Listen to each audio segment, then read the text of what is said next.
En ce moment, écoute, on est en continuel ajustement. J'ai l'impression que l'ensemble des organismes communautaires là, sont un peu dans le même bateau. On a quand même une réalité assez particulière là, au niveau des ressources en hébergement parce qu'on est un service essentiel. Donc, la population se doit d'avoir un hébergement d'urgence. Donc, quand on parle d'hébergement d'urgence, on parle d'une nuitée, venir faire un dodo et de repartir. Donc, ça, ce service-là est maintenu et mis en place.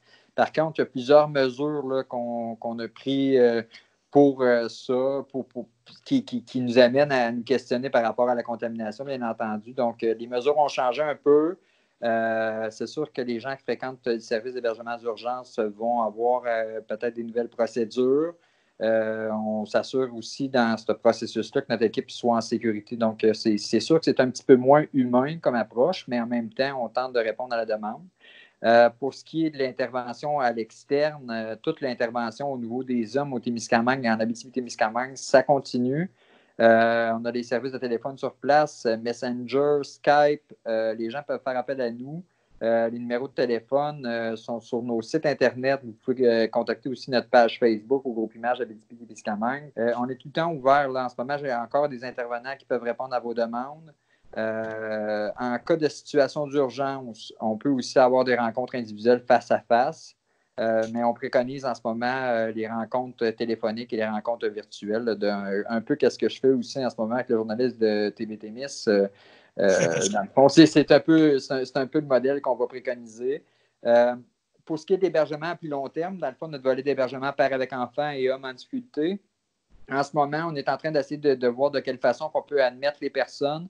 Donc, si on a une demande d'hébergement, vous contactez aussi notre numéro. On va évaluer, nous la situation en équipe pour voir de quelle façon qu'on peut répondre à la demande. Donc, on reste en activité le plus possible. On essaie de répondre à la demande qui risque d'être un petit peu plus grandissante là, avec tout ce qui vient de se passer la nuit dernière là, avec les fermetures d'entreprises, les situations précaires qui se passent un peu partout. On peut vivre certaines détresses, du stress. On sait que les hommes, vous avez tendance à prendre beaucoup sur vos épaules, mais peut-être d'appeler pour ventiler à quelqu'un, ça peut vous faire du bien. Quelqu'un qui peut peut-être vous voir la situation autrement. Donc, nos numéros de téléphone, comme je le mentionnais tantôt là, en début de vidéo, ben, sont là pour répondre à vos questions. J'ai 2 intervenants qui sont disponibles là, du lundi au vendredi. Puis encore là, les fins de semaine, on sait qu'avec ce qui se passe en ce moment, ça peut arriver. On va être là, on va s'organiser pour vous répondre. Des fois, juste un message Messenger, si vous venez, vous voulez avoir des réponses à vos questions, vous posez peu importe la réalité, on peut peut-être réussir à vous renseigner. Venez sur notre page Facebook, venez aimer notre page, venez vous poser vos questions. C'est tout à fait confidentiel. On essaie de réussir à vous aider dans votre situation. Moi, concrètement, c'est pas mal les mesures du gouvernement qu'on a mis en place. On a mis une politique, nous, à l'intérieur de notre établissement pour éviter la contamination.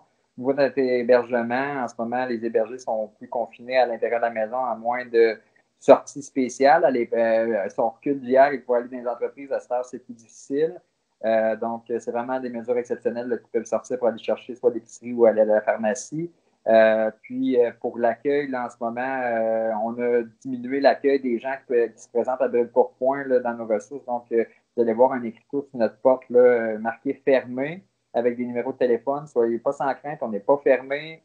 On est juste fermé au niveau des rencontres individuelles en ce moment, face à face. On en fait sur le besoin, dans le cas qu'on sent réellement que ça vaudrait la peine. On peut, à la limite, des fois, peut-être, si jamais on sent qu'il y a un besoin de se déplacer à domicile, on verra. En tout cas, on s'ajustera. Mais toutes les mesures du gouvernement, lavage de mains, éviter le 2 mètres, toutes les mesures qui ont été mises en place en ce moment, le groupe Image respecte ces mesures-là. On a justement rassuré nos employés avec ça parce que les employés, quand même, fréquentent l'organisation et on veut s'assurer de la sécurité de nos employés. Fait que c'est pour ça qu'on a mis cette politique-là en place. En ce moment, je sens qu'on est comme sur le mode pause. J'ai l'impression qu'on est sur le mode pause. On est très, très au ralentissement en ce moment. J'appréhende la suite un petit peu. Là, c'est dans le sens que je sens qu'il va y avoir peut-être un surplus d'activité. J'ai déjà eu certains appels de certains partenaires qui me parlaient de certaines personnes qui auraient eu besoin d'hébergement.